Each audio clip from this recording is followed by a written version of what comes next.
Kita juga dalami terkait kasus ini bersama dengan kriminolog Hanifah Hasna. Mbak Hanifah, selamat petang. Mbak Hanifah, suaranya masih di mute? Oke. Mbak Hanifah, bisa dengar suara Cindy ya? Oke.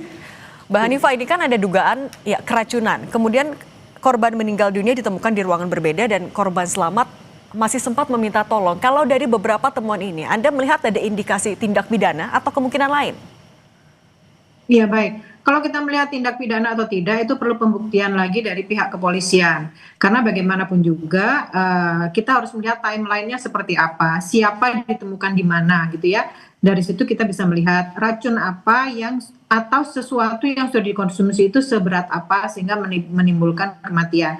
Apalagi kita juga harus melihat apakah ada tanda-tanda pidana gitu ya, tindak pidana atau kekerasan, misalnya ada lebam atau luka-luka yang lain. Kalau kita melihat ada kondisi-kondisi melepuh, bisa jadi itu biasanya karena zat-zat kimia, entah itu dari sesuatu yang dikonsumsi atau entah dari barang lain. Tapi bagaimanapun juga kita tetap harus menunggu hasil dari forensik, karena itu menentukan arah mau kemana ini kasus akan dilakukan atau dibongkar gitu. Apakah memang murni kecelakaan, ketidaksengajaan, atau memang ada kondisi-kondisi yang mengarah pada tindak pidana. Oke, tapi kan untuk otopsi dan juga uji toksik masih berlangsung. Secara paralel ada yang bisa dilakukan juga tidak oleh polisi untuk mempercepat tahu penyebabnya ini karena apa?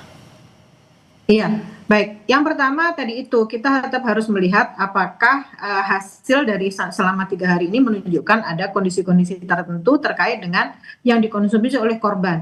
Karena bagaimanapun juga secara alami seseorang tidak akan mengalami hal seperti itu yang dialami oleh keluarga tersebut. Jadi apakah ini menjadi sesuatu yang disengaja atau ketidaksengajaan atau akibat perbuatan manusia atau tidak pidana gitu ya. Jadi toksikologi ini bisa mengungkapkan jenis racun yang masuk ke dalam tubuh korban, dosisnya seberapa dan cara masuknya ke tubuh seperti apa. Kalau ditemukan zat-zat tertentu dalam kadar mematikan, disitulah penyelidikan akan bergeser dari medis ke pidana. Tapi yang perlu kita ketahui lagi adalah bahwa ada anggota keluarga yang selamat. Nah, ini menjadi timeline yang bisa kita lihat gitu ya. Sebelumnya mereka mengkonsumsi apa? Apakah keluarga ini mengalami kondisi-kondisi tertentu seperti ada konflik dengan orang lain atau konflik internal keluarga, atau ada hal-hal lain yang bisa mengarah kepada tindak pidana. Oke, berarti Mbak Hanifah menegaskan lagi untuk mempercepat, apalagi yang bisa dilakukan oleh polisi dan otopsi dan juga uji toksik ini akan bisa seberapa besar menguak kasus ini?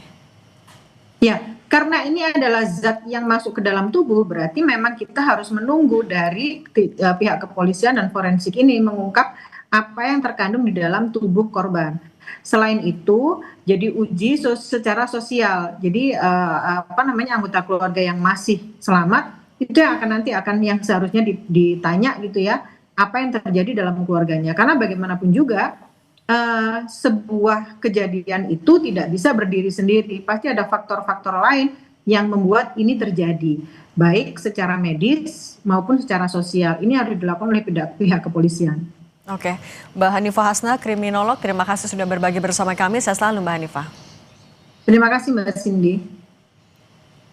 Saudara, kepadatan arus balik kendaraan pada masa libur Natal dan Tahun Baru semakin terlihat di ruas tol dalam kota. Informasi selengkapnya usai jeda, tetaplah di Kompas Petang.